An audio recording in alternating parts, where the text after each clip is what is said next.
Hi అండి. ఇప్పుడు 10 అయిపోయింది. మేమైతే 8ంటికి ఎక్కడో కర్ణాటక హోటల్ ఉందంట, అక్కడికి వెళ్ళి టిఫిన్ చేయాలని అనుకున్నాము. 10 అయింది. వెళ్తూ వెళ్తూ ఈ టప్పర్వేర్ రీప్లేస్మెంట్, ఇది నా ఫేవరెట్ ప్రోడక్ట్. ఇది చాలా బాగుంటుంది. ఇవన్నీ గిఫ్ట్లో వచ్చినవి. ఇప్పుడు రీప్లేస్ అంటే సెట్ దమ్మంటారు. ఇది బ్రేక్ అయిపోయింది, దమ్మంటే సెట్ దమ్మన్నారు. సో అక్కడ మాల్కి వెళ్తే చాలు ఇవి పట్టుకపోవడం అయిపోయింది నాకు ప్రాణానికి. ఇంకా హోటల్ అక్కడ తినేసి మాల్కి వెళ్ళి చెప్పాను కదా రీప్లేస్ వాపస్ ఇస్తాను, ఇవి కొత్తవి వాపస్ ఇస్తానని. 5 కేజీల డబ్బా ఒకటి వాపస్ ఇస్తున్నా, ఫ్రీజర్ ఐటెం వాపస్ ఇస్తున్నా, 2 వాటర్ బాటిల్ వాపస్ ఇస్తున్నా, తర్వాత ½ లీటర్ బాటిల్స్ వాపస్ ఇస్తున్నా. అన్నీ వాపస్ ఇచ్చేసి వేరే తెచ్చుకుంటా. సో బయటికి వెళ్తున్నాను నేను. ఇంకా ఆ దోశ హోటల్ బాగుంటే వ్లాగ్లో చూపిస్తాను. టేస్ట్ బాగుంటే చూపిస్తా తప్పకుండా. బాయ్ అండి, ఉంటా. టైం అయిపోయింది. ఇప్పుడు మా ఇంటి దగ్గర నుండి అక్కడ హోటల్కి వెళ్ళటానికి మాకు 49 మినిట్స్ పట్టిందండి. చాలా చాలా బాగుంది. నేను హోటల్ పేరు కూడా అక్కడే మెన్షన్ చేస్తాను. రోడ్ అనేది నాకు గుర్తులేదు, నేను డిస్క్రిప్షన్లో పెడతాను. ఎవరైనా ఢిల్లీలో, ఇది ఒక్క ప్లేస్లోనే కాదండి, 4-5 ప్లేసెస్లో ఉందంట ఈ హోటల్. మా పాప చెప్పింది. నీకెట్లా తెలిసే అంటే ఇన్స్టాలో మాకు రికమెండేషన్స్లో వస్తుంది. నేను ఫస్ట్ కామెంట్స్ చూస్తాను, అందులో రివ్యూ చూస్తాను అనమాట. నచ్చితే మీకు చెప్తుంటాను అని. సో మేము అనుకున్నామండి మంత్లీ వన్స్ తప్పకుండా ఈ హోటల్కి వెళ్ళాలి అని. ఎంత ఫుల్ అయిపోయిందంటే 200 రూపాయలండి మేము తిన్న దోశలు. అదే కర్ణాటక సెట్ దోశలు అండి ఇవి. హోటల్ పేరు కర్ణాటిక్ కేఫ్.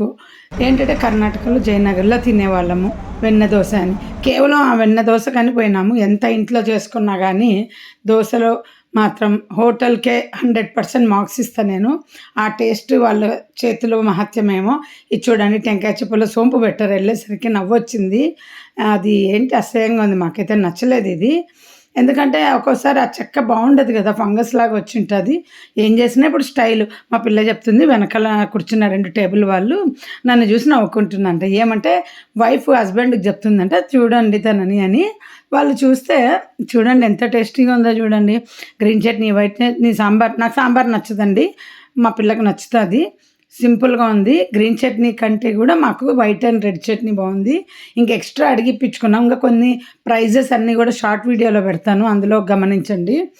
చాలా చాలా బాగుంది. కాఫీ ప్రైస్ కూడా 110 రూపీస్ అండి. ఫిల్టర్ కాఫీ 2/3 తీసుకున్నాం, నేను, మా ఆయన, మా పెద్ద బాబా. మరి 110 భక్ష్యం అయితే అండి 175 రూపాయలు 2 భక్షాలు. వద్దులేని మా పాప, బోరు కొట్టించొద్దు నువ్వు, ఎప్పుడంటే ఇంటికి ప్యాక్ చేసుకుంటామంటే కూడా వద్దన్నది. సరేలే నాకు వచ్చు కదా, నేనే చేసుకుంటాలో ఒకరోజు అనేసి తెచ్చుకోవాలి.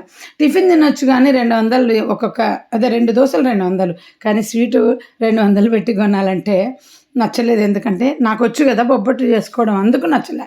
ఈ టైప్ దోశ రాదు.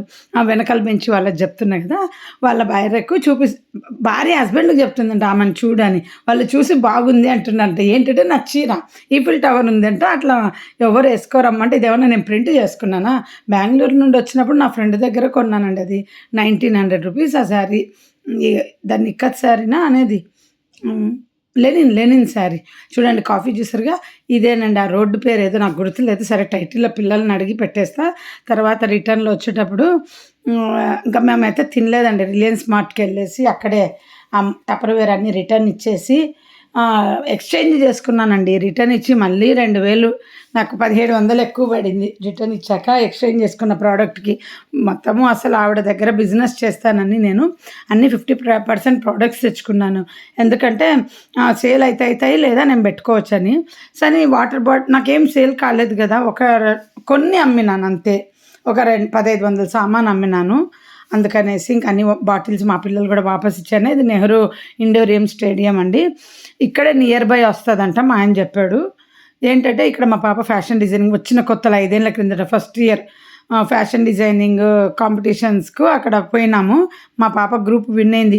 ఎక్కడెక్కడో లక్నో నుండి అంతా వచ్చారు. పెద్ద పెద్ద డిజైన్లు తయారు చేసి నేర్చుకునేటోళ్ళు, అంత హెవీ వర్క్ చేసినారు. వాళ్ళకి రాలే, వీళ్ళకు ఖాదీ వర్క్ చేశారు సింపుల్గా. ఒక క్లాత్ మీద వీళ్ళ ఏరియా వాళ్ళకు వీళ్ళ కాలేజ్‌లో వీళ్ళందరికీ టీమ్‌కి వచ్చింది. మా పాప చెప్తుంది టీమ్ అవార్డ్ వచ్చింది కానీ నేను అందులో ఒక్క పని కూడా చేయలేదు. నేనేం చేసినా డబుల్ పనులయితున్నాయని అందరి తల్లి నువ్వు ఊరికే కూర్చో అసిస్టెంట్‌గా వర్క్ చేయి సూదులు అందియడము అవి ఇవి అని చెప్పి నవ్వుకుంటా వస్తున్నాం. అదే మరి టీమ్ వర్క్‌లో అలా సర్దుకుపోతా ఉంటారని సాఫ్ట్‌వేర్‌లో చెప్తుంటారు కదా! వర్క్ చేసే వాళ్ళకంటే టీమ్‌లో అందరికి సేమ్ సాలరీలు ఉంటాయని ఒక అబ్బాయి చెప్పిండలేండి మాకు బెంగుళూరులో. ఆ పాయింట్ మా పాపకి చెప్తున్నా. కానీ ఇంకా ఇంటికొచ్చేసాము. అక్కడ అసలు రిలయన్స్ మార్ట్‌లో షాపింగ్ చేసి వస్తూ చెరుకు రసం తాగామండి. నేనేదన్నా బాగలేదంటే మా ఆయన "నీకు అన్నీ బాగుండవు" అని అడుస్తాడనమాట. అసలు ఎంత ఘోరంగా ఉందంటే చెరుకు రసము, అంత ఘోరంగా ఉంది. నేను అట్లాగే తాగాను. బట్ మా ఆయన ఏమన్నాడంటే హ్మ్. తాగేసేయి అన్నాడు. కానీ అందరూ పడేసిపోయినారండి అక్కడ బాగలేదని పడేసిపోయినారు. ఇవన్నీ రిలయన్స్ మార్ట్ సామాన్లన్నీ చూపిస్తే ఆ పక్కన రెడ్ బ్యాగ్‌లో ఎక్స్‌చేంజ్ చేసుకొచ్చిన. అదేంటనేది మళ్ళీ ఇంకో రోజు ఎప్పుడన్నా చూపిస్తాను తీరిగ్గా కూర్చొని. అది ఓపెన్ చేస్తే ఇప్పుడు మళ్ళీ చూడాలి. అన్ని సరుకులు తెచ్చుకున్నాను అవన్నీ చూపిస్తున్నా. ఇంకా మా పాప అంటుంది, "ఆంటీ కాడ నువ్వు బిజినెస్ చేద్దమ్మా. హ్మ్. ఎందుకంటే వాళ్ళకి ఇంట్రెస్ట్ లేదు. నువ్వేదో వెంటపడి చేస్తున్నావు గానీ వాళ్ళకి ఇంట్రెస్ట్ లేదంటే" ఫస్ట్ వాళ్ళే ఎంకరేజ్ చేసినారండి నాకు. ఏమని ఎంకరేజ్ చేశారు? నేనే స్టాక్ ఇస్తాను. నువ్వు బిజినెస్ చేయని. వాళ్ళు చెప్పిందేందంటే వాళ్ళు ఎంఆర్‌పీ మీద ఎట్లనో 24% ఇస్తాము అన్నారు. నేనేమన్నానంటే నాకు ఆఫర్ ఐటెమ్స్ అయితేనే నేను సేల్ చేస్తాను అని. ఎందుకంటే మీకు షార్ట్ వీడియోలలో మీరు చూస్తా ఉండొచ్చు. నేను ఆఫర్ ఉంటేనే టప్పర్‌వేర్‌లో బిజినెస్ చేస్తాను. ఎంఆర్‌పీ ఐటెమ్ ఎప్పుడు కస్టమర్‌కు సజెస్ట్ చేయననమాట. సో, వీళ్ళు 20% ఆఫరు అవి ఇవి చెప్తున్నారు. బట్ ఇప్పుడు ఎక్కువ 50% రన్ అవుతున్నాయి. మాల్‌కెళ్ళి ఎప్పుడు చూసినా. నాకేమో ఫోటోస్ పంపమ్మా ఏమేమి ఉన్నాయో ఈరోజు 50% అంటే ఫోటో పంపదు. వాళ్ళకిష్టం లేదు నాకు 50% ప్రోడక్ట్ బిజినెస్‌కి ఇవ్వడం. వాళ్ళ ఇంట్రెస్ట్ అంతా అన్నీ ఎంఆర్‌పీ ఐటెమ్స్ అట్లా ఇచ్చేస్తే నా చేత బిజినెస్ చేయించాలని. నేనేం చేయాలనుకుంటానో నేను అది బిజినెస్ చేస్తాను గానీ, ఇంకోళ్ళు చేయమన్న పని నేను చెయ్యననమాట. అట్లా చాలా సార్లు నా చేత అందరూ బలవంతంగా చాలా చేపిచ్చేసారు బిజినెస్‌లు. ఇంకా చేసే సమస్య లేదు.